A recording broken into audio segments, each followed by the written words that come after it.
Assalamualaikum class, welcome back to the class. How are you all?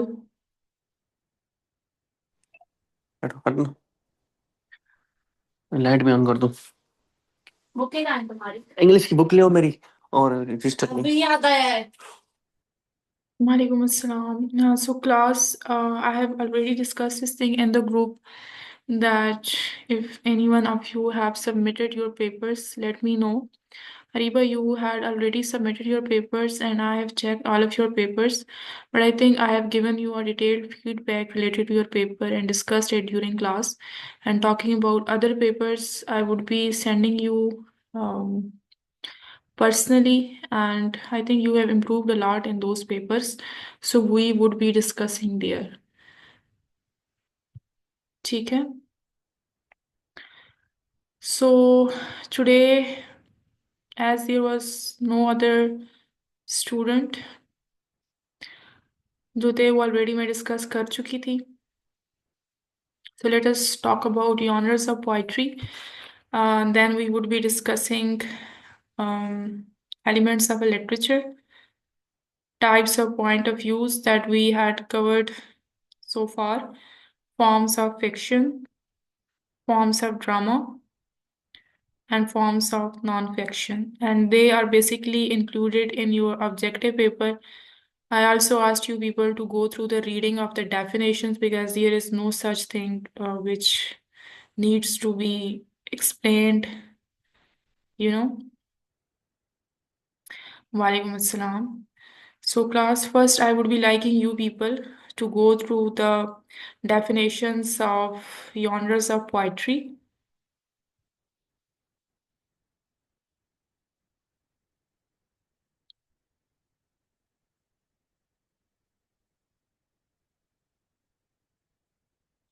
And let me know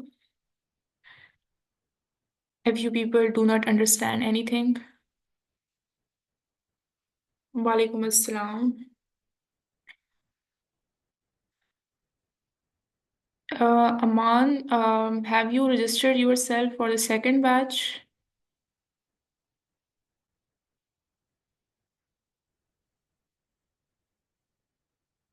We are about to end our course, but there are recorded lectures. You can go through them. Along with that, we would be going through revision. I think we have a month yet, so don't worry about that. Hanji class, please go through the reading. Narrative poem, lyrical poem, dramatic poem, epic, ballad, sonnet, ode, elegy, limerick, ये कल हमने discuss किए थे. Free verse, blank verse, haiku, यहाँ तक आप लोग read करें.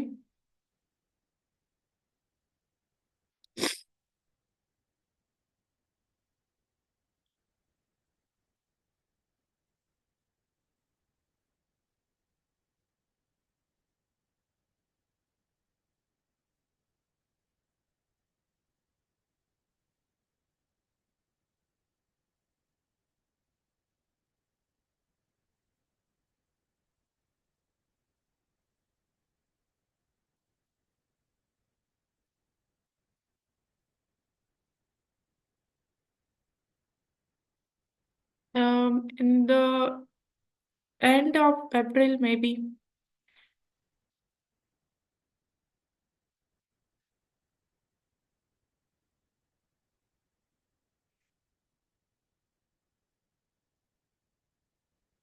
First, let me know when you people are done with your reading.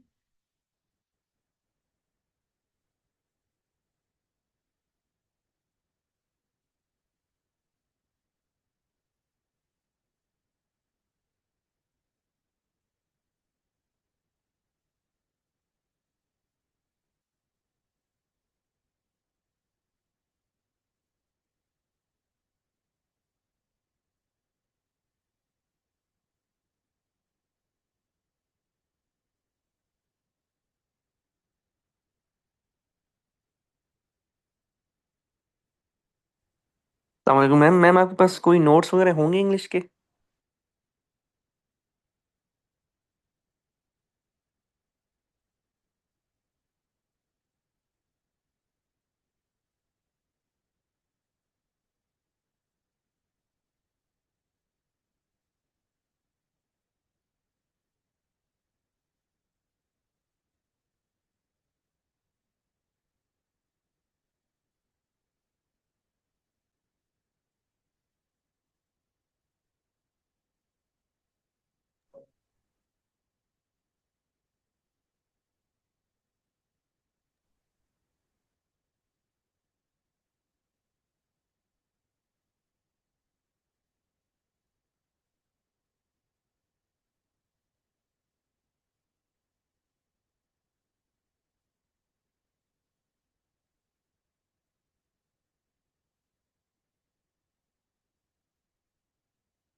Oh, who is playing with the board?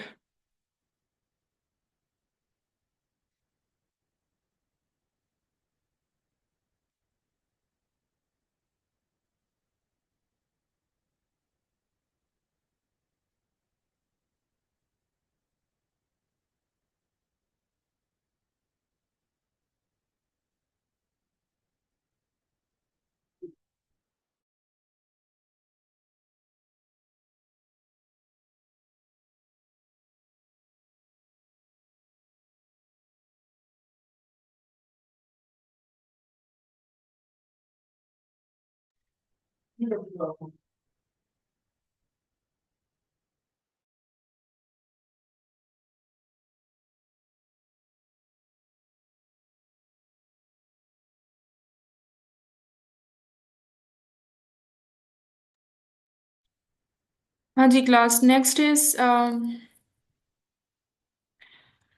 acrostic poem class. It's basically a poem. Yes, I you have to text me personally. I would be sharing the notes. Whoever is asking about the notes. And Aliza, first let me know why don't you attend the classes? Class acrostic type of the poem is a type of the poem basically जो आपको for example एक poem है, ठीक है, let us just discuss it, और वो सन से related है, ठीक है, उसका जो मेन थीम है वो it's something related about sun. तो अब इस टाइप ऑफ जो पोएम होगी उसका जो हर फर्स्ट लेटर होगा ना, मतलब कि स्टैंजा में we have different 4 to 5, Alisa can you please switch off your camera, 4 to 5 different types of या 4 लाइंस होती हैं स्टैंजा में। Alisa can you please switch off your camera.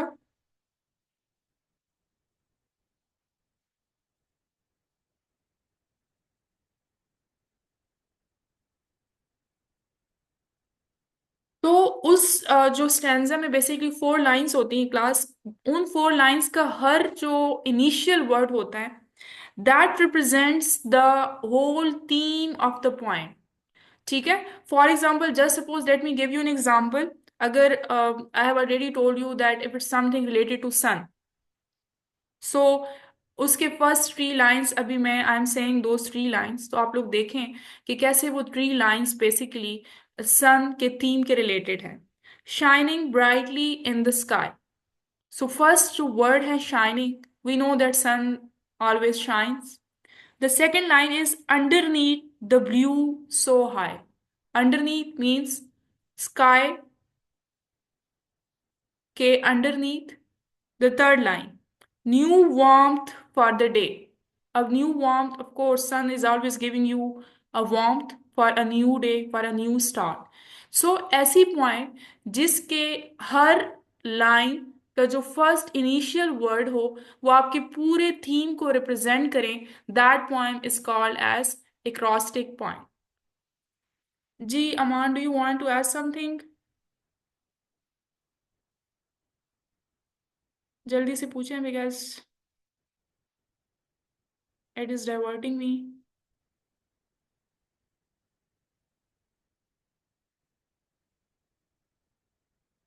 Wait.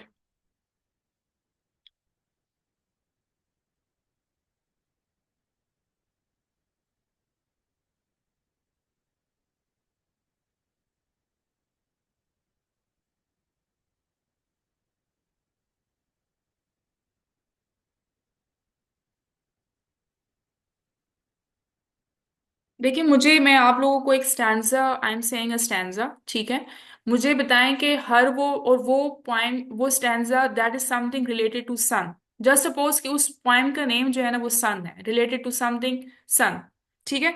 अब फर्स्ट लाइन उस स्टैंजा का ये है कि shining brightly in the sky. अब मुझे आप लोग बताएं कि does shine shine brightly in the sky और नॉट, जल्दी से बताएंगे। इट डज, ठीक है। Next line is underneath the blue so high. अब मुझे ये बताएं कि does the sun is always lying, do this does the sun is always lying underneath the sky, underneath the blue sky.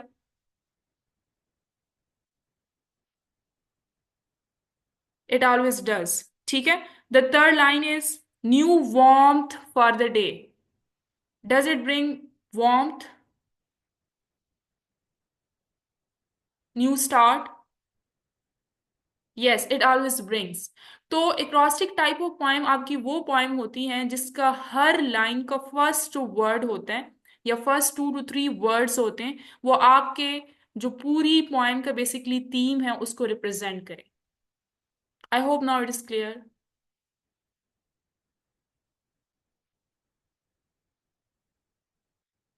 Dramatic monologue, इसमें I have given Aman, you need to text me personally. और अलीजा, आपका paper हम lecture के बाद discuss करेंगे because you join late and I have already asked.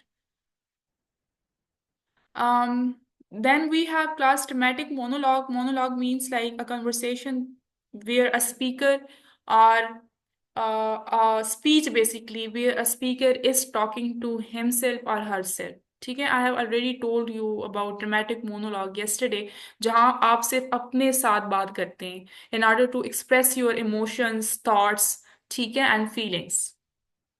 Pastoral poem class, which is very very important. This is a type of the poem which basically talks about the life of the village, the nature that lies there, ठीक है, and the simple ways of life in a rural life or in a village basically. Village में life कैसी होती है, उसमें क्या nature basically होती है, ठीक है, लोग कैसे एंजॉय करते हैं उस नेचर को, उससे रिलेटेड जब हम कोई भी पोएम लिखेंगे, that would be the example of pastoral poem. Got it? The next one is satirical poem. So satire is basically something. Yes, yes, Ariba, good example. Satire is something in which this is class basically an element of a literature. Satire is something in which you talk about a bitter reality of your society, but in a funny way. For example, we always say that our politicians or our ministers are just like they are living in a forest. The one who is mighty is ruling our country. ठीक है. अब इन a funny way basically हम अपनी society का जो better reality है, जो reach truth है, उसको हम एग्जैजरेट करके बता रहे हैं. सो पॉइंट अब कौन सी होगी? ऐसी पॉइंट जब आप फनी वे में एक, जिसे कहते हैं ना, तल हकीकत होती है आपकी सोसाइटी की. सोसाइटी भी हो सकती है, कोई पर्सन भी हो सकता है, उसके बारे में जब बात करते हैं in a funny way, but in order to get a lesson basically, that poem is called as a satirical poem. Irony, yes, irony exaggeration होती है. फॉर एग्जाम्पल, आप कहते हैं ना, आपको एक टीचर असाइनमेंट देता है और आपको टीचर कहते हैं कि जी आपने after 2 days you have to submit this assignment. आप क्या करते हैं, वीक के बाद आपसे टीचर पूछती हैं कि आपने वो असाइनमेंट कंप्लीट की है. आप कहते हैं नो मैम, मैं जो है ना वो कल सबमिट करूंगा. आपको टीचर कहती हैं ओके, आप कल ले आना. ठीक है. 2 दिन बाद फिर आपसे टीचर पूछती हैं कि आप वो असाइनमेंट कंप्लीट करके लाए हैं. आप कहते हैं यस मैम, मैं लेके आ गया हूँ. टीचर आपको कहती है वेल डन, वेरी गुड, आपकी असाइनमेंट को देखते हुए, और असाइनमेंट आपकी गलत होती है. यानी कि फनी वे में जब आपका कोई मजाक उड़ाया जाता है. और एक दूसरा ये है कि आयरनी जो आपसे एक्सपेक्टेड होता है और आप उसके ऑपोजिट रिजल्ट देते हैं. फॉर एग्जाम्पल, टीचर आपसे ये एक्सपेक्ट करी थी कि आप इतने दिनों बाद असाइनमेंट लेके आएंगे, तो it would be a perfect type of assignment, और वो वही असाइनमेंट आप गलत करके ले आते हैं. सो जो डिफरेंस होता है, जो आपने सोचा होता है और जो आपका रिजल्ट होता है, उसको हम कहते हैं आयरनी. ठीक है. The next one is class satirical point. समझ आ गई आप लोगों को? जल्दी से बताएंगे.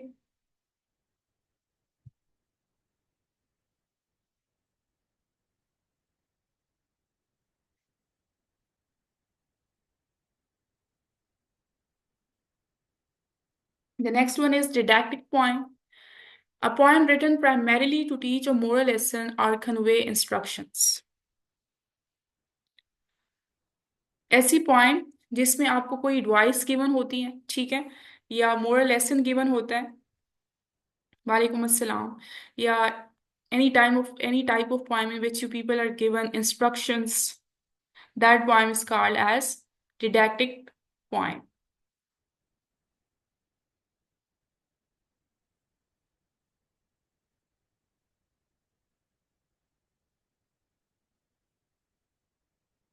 The next one is dirge, a mournful song or poem expressing grief, usually performed at funerals. अब जो आपका कल था ना, elegy, elegy is a type of the poem in which you express your thoughts, your grief, जहाँ आप किसी person के बारे में बात करते हैं, but that person is basically not living, that person is not alive, उसकी डेथ हो गई है. लेकिन if you are basically expressing a type of a song in a form of a poem in front of the person who is died, who is dead basically, who has died, और उसके funeral पे आप जो है ना वो poem basically express करें उसके सामने, तो that poem would be the example of dirge. And the last one is hymn. Class, it's a basically something जो क्रिश्चियंस बेसिकली बहुत ज़्यादा लिखते हैं. It's a type of religious song. God for bad हम तो कहते हैं ना कि नात या तिलावत, हम ये वर्ड्स रेसिटेशन, हम ये वर्ड्स यूज करते हैं. Christians most of the time when they want to express something religiously or they want to admire their gods, so they, in order to show devotion, वो जब poems लिखते हैं और उसमें एक रिलीजियस एस्पेक्ट भी होता है, that poem is called as hymn. Got it? Class, any question till now, please let me know.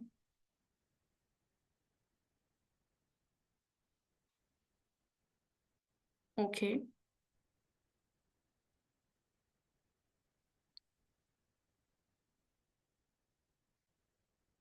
Elements of literature में क्लास हम कल कर चुके थे. Plot, character, setting, theme, conflict, climax, protagonist, antagonist, narrator, point of views हमने बहुत detail में देखे थे.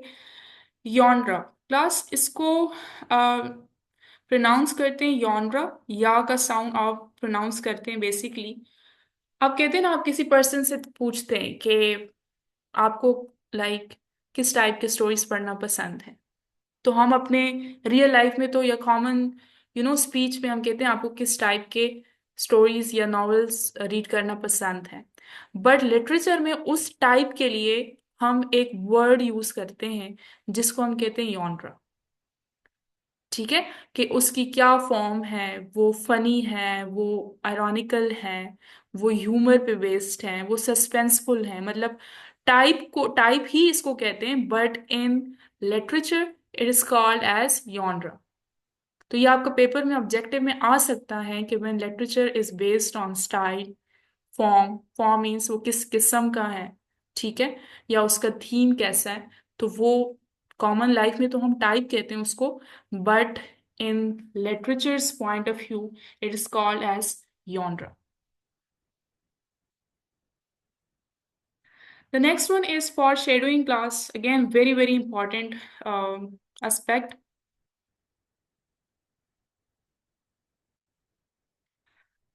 No, it's pronounced as yonra. ठीक है, या का sound it would be giving you. Okay, class. The next one is foreshadowing. Foreshadowing means something related to predictions, जहां आपको राइटर फ्यूचर के इवेंट्स के बारे में हिंट दे देते हैं. ठीक है, इसकी इजीएस्ट एग्जांपल मैं आप लोगों को कॉमन लाइफ से दूंगी कि just suppose you are enjoying your visit to some place. ठीक है, एंड यू सी क्लाउड्स. तो अब clouds is basically a hint to something. It represents that it may or it might rain tomorrow or day after tomorrow. तो इसी तरह writers भी कुछ ऐसा हैंड्स कभी कभार दे देते हैं. आप सीजन्स देख रहे होते हैं, ठीक है, आप मिड में होते हैं और आपको कोई हैंड मिल जाता है और आप कहते हैं ओह अब मुझे समझ आ गई कि आगे क्या होने वाला है. ठीक है, so that hand is basically called as foreshadowing. Then the 13th one is flashback. Plus something, this is something related to past. आप अक्सर देख रहे होते हैं ड्रामास में या समहाउ सीजन्स, तो आपको सीन क्रिएट किया जाता है और उस पे मेंशन होता है, कैप्शन गिवन होता है कि 15 years ago या 10 years ago या 5 years अगो, तो वो आपको पास्ट में लेके जाते हैं। उस सीन को जब वो क्रिएट किया जाता है, जो अर्लियर टाइम के बारे में बेसिकली रिप्रेजेंटेशन होती है, that aspect of the novel is called as flashback. Irony, again, a contrast between expectation and reality. एक और example from the daily life, आप टीचर से एक्सपेक्ट करते हो, मुझसे आप क्या एक्सपेक्ट करोगे कि जी I should be knowing all the tenses, I should be knowing each and every aspect of grammar, I should be knowing each and everything about parts of speech. और जस्ट सपोज आप लोग मुझसे पूछे कि ma'am what's the difference between concrete noun and material noun, और मैं आप लोगों को बोलूँ कि मुझे तो नहीं पता, मतलब मुझे तो डिफरेंस नहीं आता। अब आप लोग मुझसे एक्सपेक्ट कर रहे थे कि मैम को तो इसका आंसर आएगा, और मैंने रियलिटी क्या रिप्रेजेंट की कि मुझे तो इसका आंसर ही नहीं आता। So that's are reality basically, and that's the example of irony. अब पायलट से आप लोग क्या एक्सपेक्ट करते हैं कि no matter what in which basically atmosphere you are, pilot is not would be not having any fears of flying high.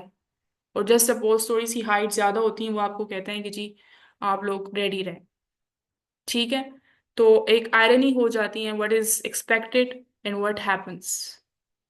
So this is what is the example of irony. Yes, fire at fire station. Yes, good example. Class symbolism और symbol traffic rules की example आपके सामने है। P का sign होता है, उस पर मार्क गिवन होता है। अब आपको वो खुद इट डजेंट स्पीक, आप उस पर कोई इंस्ट्रक्शंस नहीं गिवन होती, सिंपल आप समझ जाते हैं कि okay we do not have to park here. ठीक है, इसी तरह जो आपका नो स्मोकिंग वाला साइन होता है, तो सिगरेट की पिक्चर गिवन होती है और उस पर मार्क गिवन होता है, वो रिप्रेजेंट करते हैं कि you do not have to smoke at nearby places. इसी तरह डिफरेंट पिक्चर्स डिफरेंट चीज़ों को बेसिकली सिंबलाइज करते हैं। For example Pakistani flag, we have 2 colours. अब वो ऐसे कलर्स नहीं है कि बस ऐसे ही किसी को अच्छे लगे थे और उन्होंने बेसिकली इसको रिप्रेजेंट किया। White represents non Muslims and green color represents Muslims, the majority basically। ठीक है, सो इसी तरह सिंबलिज्म यूज्ड आपके लिटरेचर में भी डिफरेंट साइंस सिंबल्स यूज्ड होते हैं जो किसी डीपर आइडिया को बेसिकली रिप्रेजेंट करते हैं। ठीक है, any question class please.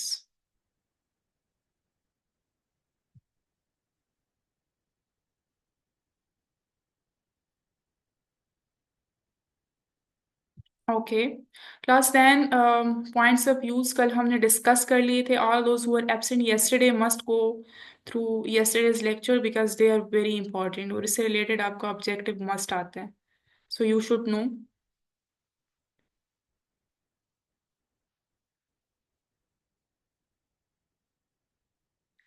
Third person objective, अच्छा आपने कल क्वेश्चन भी पूछा था, वेट।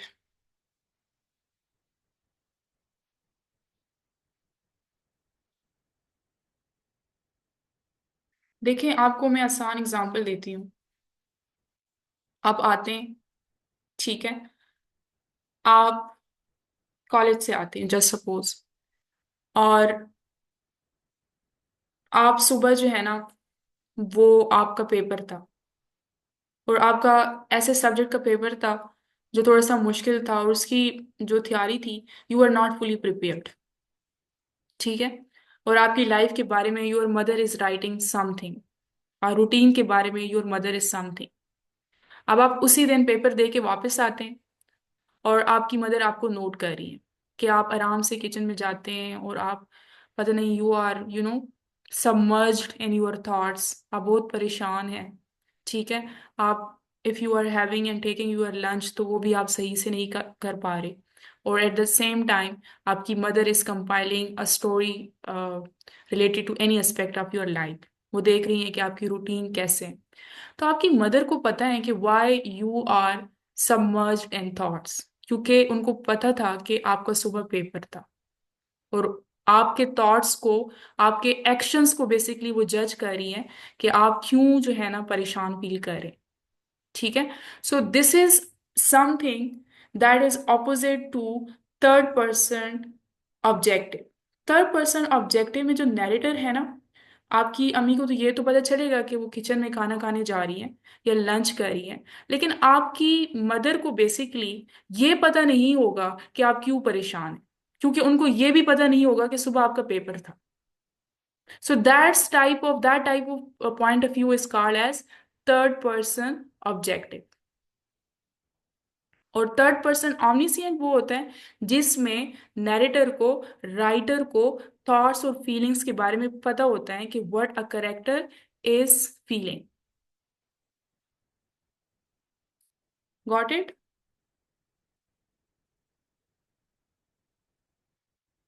ठीक है। अच्छा जी, new student, what's your name? आपको समझ आ रही है? अमान। अच्छा जी class, major genres of literature, poetry, prose and drama. Poetry is something which is written in verse form, मतलब कि स्टैंजा की फॉर्म में आप लिखते हैं।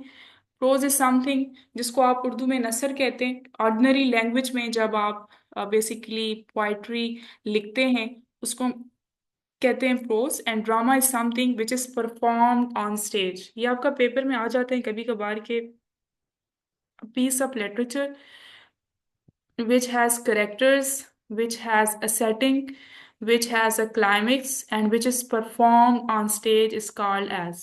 तो आप लोगों को पता होना चाहिए कि it's a drama। Then class, forms of prose. The one is fiction, the other one is non-fiction. So what's the difference between fiction and non-fiction, class? Any idea? Let me know, please.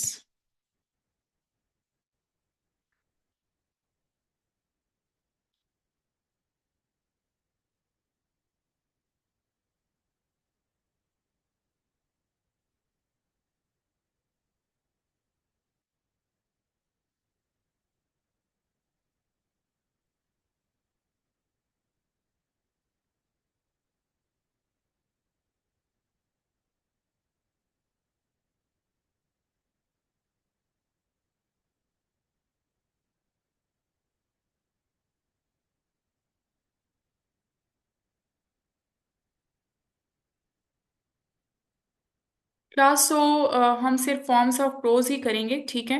फिर उसके बाद हम अलीजे का paper basically discuss करेंगे, so you need to be present here. Class, fiction and non fiction, इसमें difference ये होता है कि फैक्शन इज समथिंग जो आपके इमेजिनरी बेसिकली थॉट्स पर क्रिएट होता है, ठीक है? From your real life, I would be giving you the example of that story, शेर आया वाली। ठीक है? अब आप लोगों को क्या लगता है कि क्या कोई ऐसा बॉय होगा जो जिसने वाकई में it he would have suffered this thing basically, जहां he would have attacked by a lion? ठीक है? No, it was not an a real story basically. It was a story which basically wanted to give us a lesson कि आपने झूठ नहीं बोलना। कोई ये इमेजिनरी, सॉरी, रियल लाइफ पर स्टोरी नहीं थी। तो ऐसे तमाम स्टोरीज क्लास जो आपके इमेजिनरी वर्ल्ड पर जो है ना बेसिकली क्रिएट किए गए हों, या जिनका रियल लाइफ से कोई एसोसिएशन ना हो, that type of story is called as fiction, और that type of literary work is called as fiction.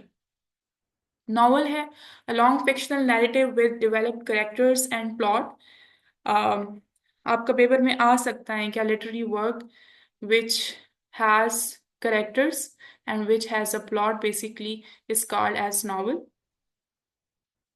Short story, अच्छा, नॉवल और नॉवेल में डिफरेंस ये होता है क्लास कि they both are basically same, they have characters, they have a plot, but novel में ये होता है कि it is shorter than a novel. ठीक है? एंड शॉर्ट स्टोरी का भी उसमें करेक्टर्स हो सकते हैं, उसका प्लॉट हो सकता है, लेकिन शॉर्ट स्टोरी में आपके सब प्लॉट्स नहीं होते, एक ही प्लॉट गिवन होता है। नॉवल और नॉवेला में हो सकता है कि डिफरेंट प्लॉट्स हो, इतनी बड़ी बुक होती है आप लोगों को पता है, तो उसमें एक प्रॉब्लम तो नहीं होता, डिफरेंट प्लॉट्स होते हैं। लेकिन जो नॉवेला है वो नॉवल से शॉर्टर होता है और शॉर्ट स्टोरी से लॉन्गर होता है। Got it?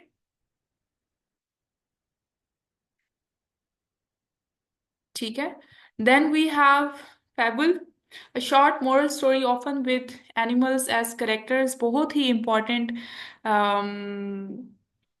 फॉर्म इसका अक्सर आ जाता है फेबल. और जो आपका ट्वेंटियथ वन है पैराबल.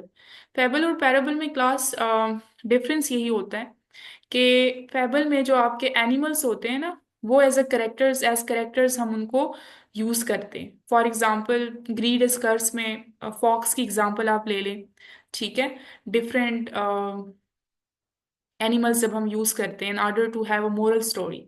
और पैराबल में we do not use animals as character. और बोथ जो बोथ फॉर्म्स हैं, यस, जो बोथ फॉर्म्स है बेसिकली वो आपको कोई ना कोई मोरल लेसन या मोरल स्टोरी जरूर देता है. ठीक है. Then we have fairy tale, a story involving magical events and imaginary beings, जिसमें मैजिक्स होते हैं. ठीक है. जो लाइक रियल नहीं होते. So that type of form is called as fairy tales. हम कहते हैं ना कि ये तो फेरी टेल्स में ही होता है, ऐसा तो रियल लाइफ में नहीं होता. मतलब इमेजिनरी वर्ल्ड में. Science fiction, anything related to scientific work और टेक्नोलॉजी बेसिकली. आपके पेपर में आ सकता है कि an essay which is related to, if an essay is written related to science, if an essay is related to the usage and use and misuse of mobile phone, so which type of essay it is. तो आप लोगों को पता होना चाहिए कि it is a type of a scientific essay or it's something related to science fiction. ठीक है.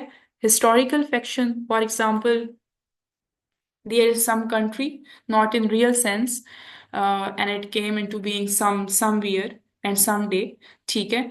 और उसके बारे में लिखा गया कि जी वो 2-3 दिन में ही it came into being. तो it would be a fiction. And उसकी हिस्ट्री अगर बताई गई हो तो it would be the example of historical fiction. Then we have mystery, a story centered on solving a crime or secret.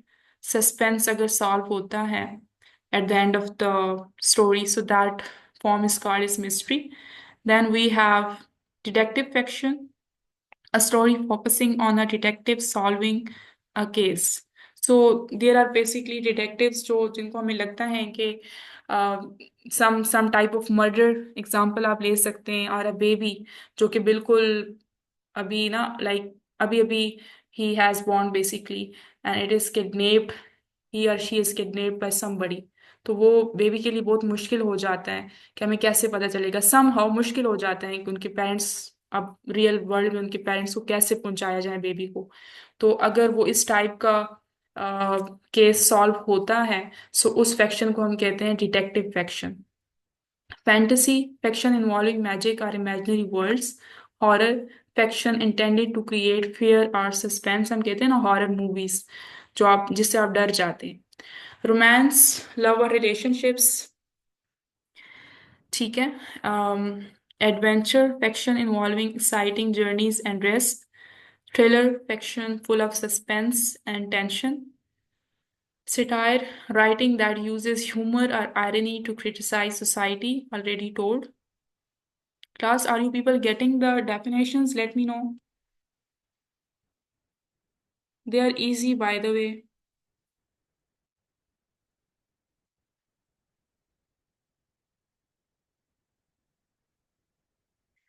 Then we have the 19th one, allegory, a story with a hidden moral or political meaning. ऐसी story class जिसको basically जिसका hidden meaning होता है. An example from your side.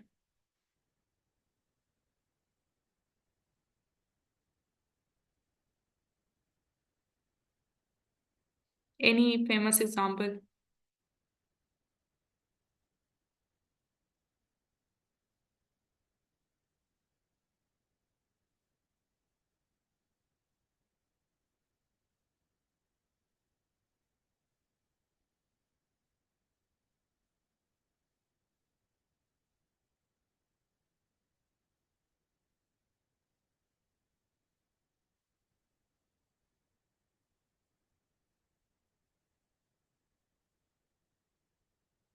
Yes, good. Good, Ariba, because I was not remembering the perfect example of allegory.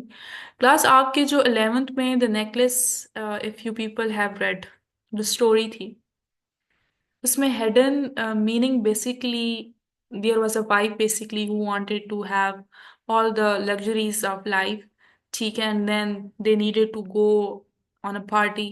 फिर उन्होंने अपने husband से basically ये शिकायत की कि I do not have anything to wear basically. उनके हस्बैंड ने उनको एडवाइस की कि you have so many friends, ठीक है, आप उनसे ले लें। तो फिर वो एक फ्रेंड के पास गई wear she basically bagged you know a necklace basically something to wear। उनके फ्रेंड ने ना उनको एक आर्टिफिशियल कॉपी दी किसी भी नेकलेस की, and she thought the other woman she thought कि it is made up of a diamond basically. So उसने बहुत इंजॉय किया पार्टी को, लेकिन during the party she lost it. तो जब उन्होंने घुमाया तो उनको लगा कि it was made up of a diamond, तो अब तो मुझे वापस करना है। And they spend their whole life 20 to 25 years in order to pay back the real price of the necklace, क्योंकि उसको लगा था कि it is made up of a diamond. तो बहुत ही लाइक दे सफर्ड अलॉट, और उनकी पूरी लाइफ, उनके फिजिकल फ्यूचर सब कुछ डिस्ट्रॉय हो गए थे। तो बाद में उनको पता चला कि it was not a real one, it was a copy of the real one. तो और इस तरह से फिर वो हमें मैसेज मिला कि you have to be thankful of what you have. तो that type of story is called as allegory. Parable, already told, इसमें it's a type of a short story that teaches a moral lesson but without characters इसके human beings हो सकते हैं। Myth, a traditional story explaining natural or cultural beliefs.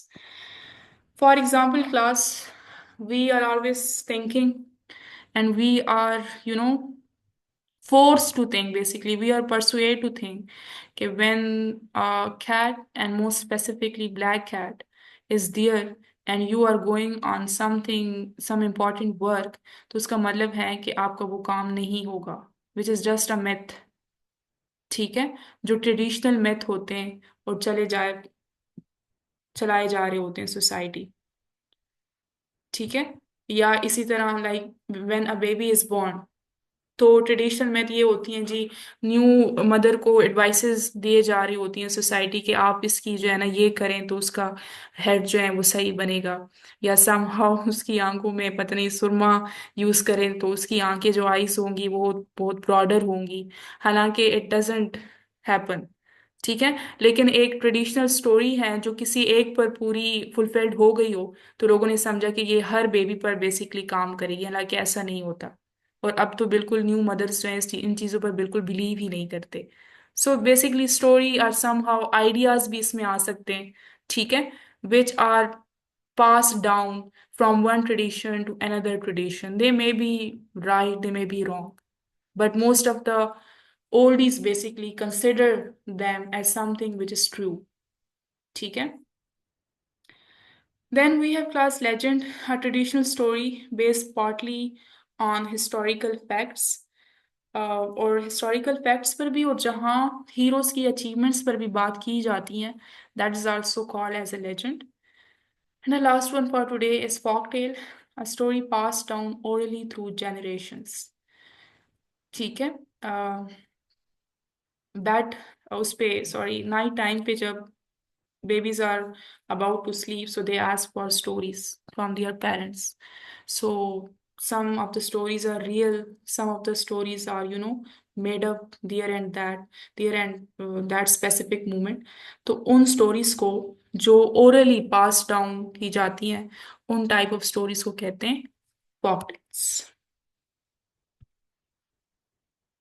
Yes yes Tabeer. So I hope these forms are clear and crystal to you people. Any question? If not, then we would be discussing her paper।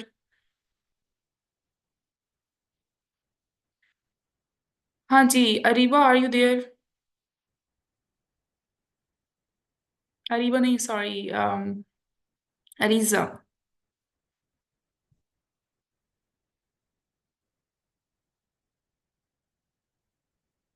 Is she here or she has left the class? Ariba, let me know, has she left the class?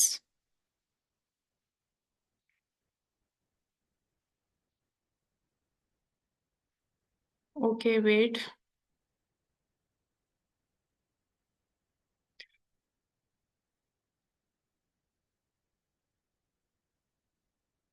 Let my WhatsApp be connected. अच्छा रीबा, मुझे ये sorry Alyssa, मुझे ये बताएं कि why do you run while writing?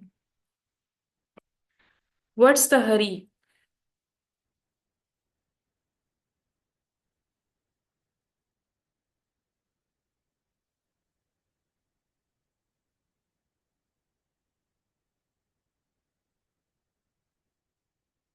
कहाँ भाग रही होती हैं आप पेपर जब आप अटेम्प्ट कर रही होती हैं तो?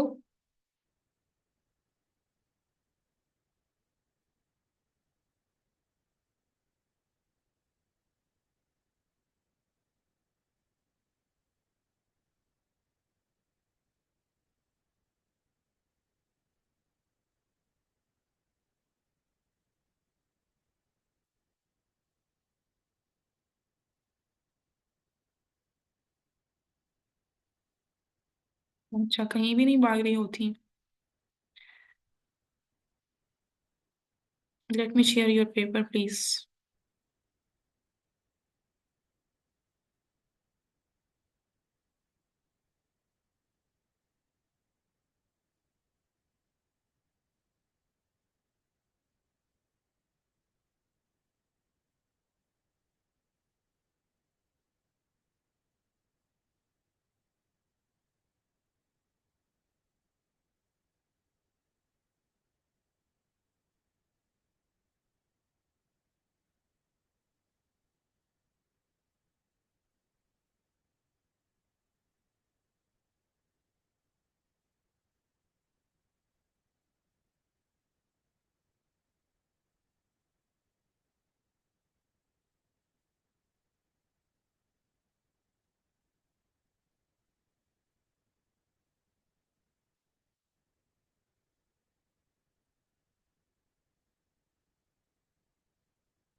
लेकिन पेपर तो आपने अभी तक बच्चे मुझे सबमिट करा रहे हैं, ठीक है? तो आप आराम से करती हैं क्योंकि these papers are very very important. अब like I know that is something that would be sounding bad, but मैंने जितने भी मार्क्स आपके डिडक्ट किए हैं ना, I have literally gone through your each and every word, because the idea which I got from your paper was that it is very rough type of paper. फिर मैंने सोचा कि चले राइटिंग तो रफ है, let us just go through her ideas और her grammar और her vocabulary.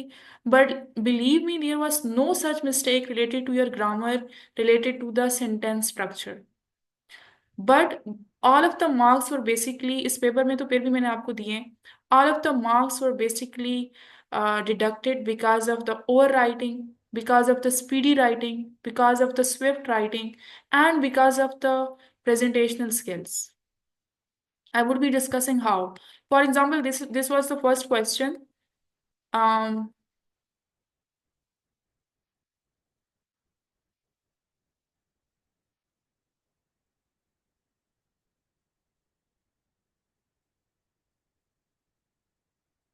Title and summary writing.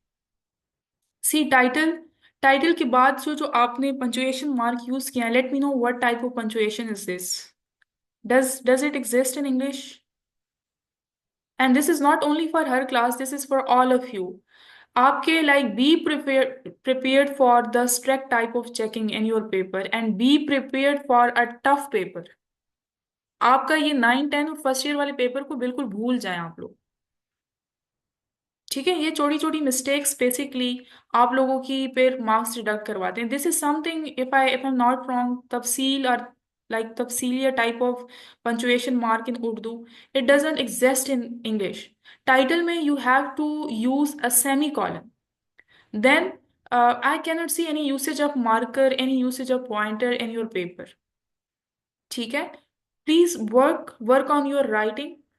Work on your writing. It can improve at least 10 to 15 marks for you. Otherwise, like this type of paper, somehow in sense of writing, in sense of presentation skills, is not going to work for you. Then summary, again summary के columns आप you have to write it basically use, or you can say insert columns in front of summary, और summary के columns के नीचे से you have to start the summary writing. You did not use any type of transitional devices in your summary writing. You didn't basically let me know कि where it is ending. ठीक है, although you have mentioned it question number 2, but you must have, kept a line. Then there was a lot of overwriting, cutting in your paper, which leaves a very negative sight on the examiner, on the checker. और वैसे ही थके हुए होते हैं आपके checkers, और ऊपर से राइटिंग और उस तरह की ओवर राइटिंग को देके तो फिर ऐसी अगर आपकी कोई मिस्टेक ना भी हो, मार्क्स डिडक्ट कर लेते हैं. And this is for your own learning basically. Then question number 2, the best type of answer. ठीक है, अरीबा के भी आंसर्स थे, बट मैंने आपके आंसर्स को गो थ्रू किए. The ideas were perfectly performed and delivered, but again the writing, poor expression and poor writing from your side. The length of the answer, class, all those who are present here, 1, 2, 3, 4, 5, 6, and 7. This should be the maximum length of your answer. But again, very, poor type of writing in all the answers. Then class, if you are going for words and meanings, please draw margin, write words and meanings with a marker, with a pointer, and then write your words and meanings. आपके paper में already आपका paper composition, novel, poems और ऐसे writing का हो गया, और इसमें भी आप लोग इस तरह के काम करेंगे तो फिर आपके मार्क्स नहीं आएंगे. ये चीजें सारी माइंड में रख के जाना आप लोग. ठीक है, then we have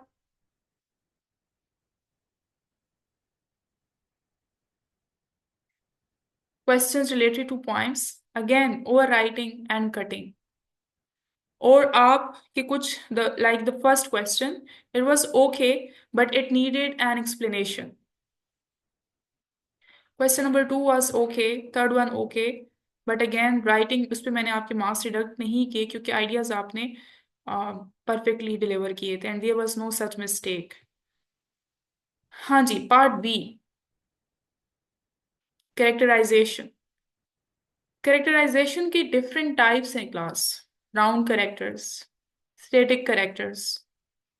somehow 1 to 2 lines में एक्सप्लेन करें उन टाइप्स को. ठीक है, कैरेक्टराइजेशन स्टार्ट करें तो कैरेक्टराइजेशन को ब्लू पॉइंटर या ब्लू मार्कर से लिखें ताकि आपके एग्जामिनर को पता चल जाए कि ओके, हियर ही और she is talking about definition. And without headings, as she has basically compiled her answer, without heading, talk about the example from your own life or somehow from the literary work.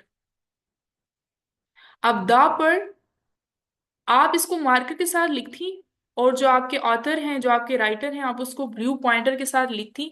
आपके examiner ने नीचे आपने जो भी लिखा है वो नहीं पढ़ते उसको, क्योंकि आपने एग्जाम्पल पुट कर दी. लेकिन चूंकि आपने बताया नहीं, समहाउ हाईलाइट नहीं किया, तो मुझे पूरा पढ़ना पड़ा कि जी क्या लिखा है, व्हाट वाज द एग्जाम्पल. तो जो एग्जाम्पल हैं, जो डेफिनेशंस हैं, उनके वर्ड को basically blue pointer, sorry highlighter के साथ बेसिकली हाईलाइट करें.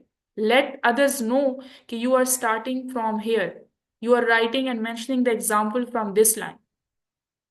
ठीक है, which was missing in your paper. Again, in this question, you have basically showed a very poor writing.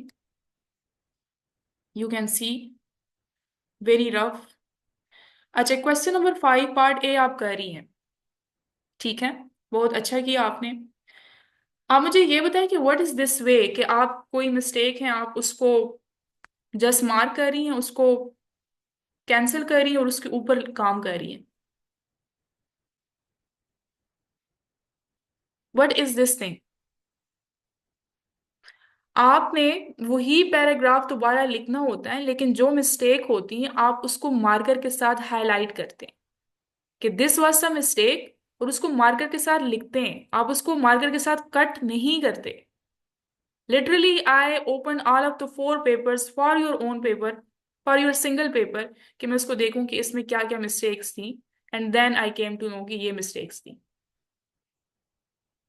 ठीक है, सो मार्कर के साथ आपने हाईलाइट करना है। आपके जो बाकी सेक्शंस थे वो सही थे। Coming towards your essay writing, this was your essay writing.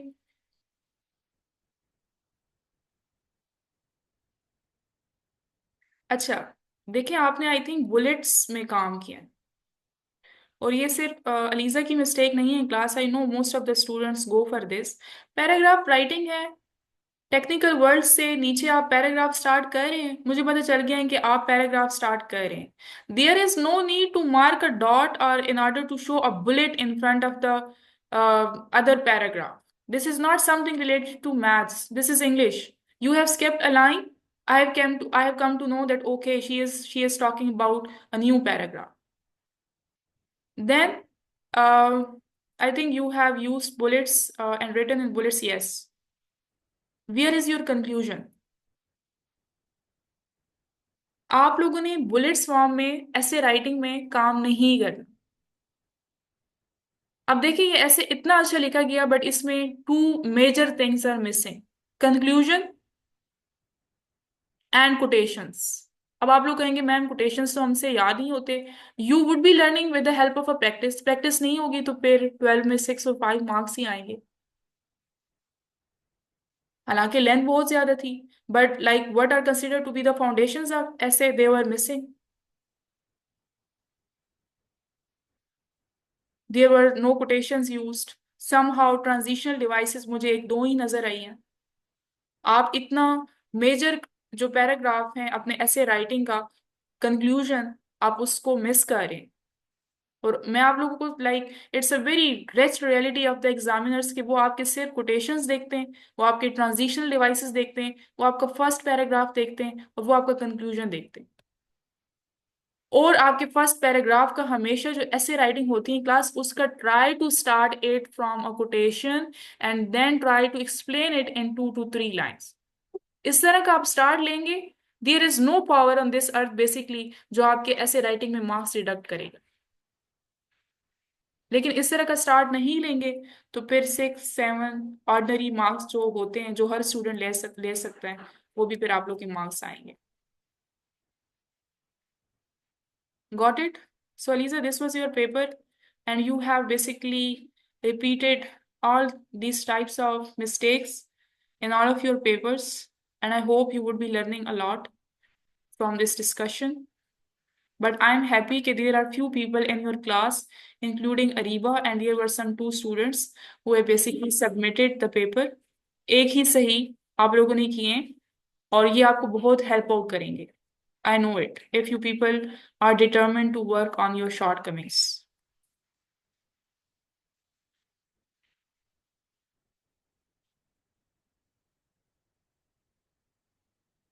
Title का टाइटल का आप ही कैपिटल लिखना है, मुझे समझ नहीं है रीवा। करेक्शन पैसेज का बता दें दोबारा काइंडली कि करेक्ट पैराग्राफ लिखना है बस। यस, आप लोगों ने करेक्ट पैराग्राफ लिखना है, और जो मिस्टेक होगी ना उसको आपने मार्कर के साथ हाईलाइट करना है, simple.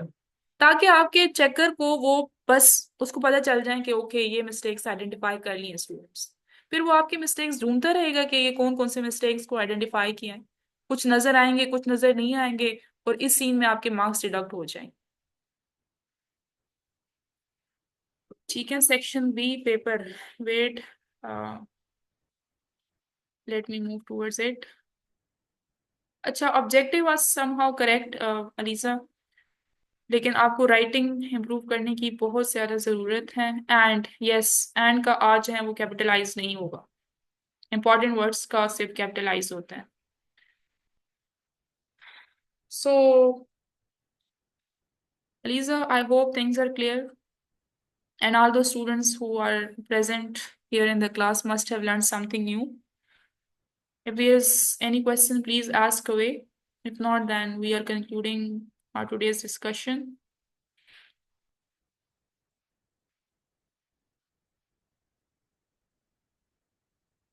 Okay, class. Take care then. Allah Hafiz.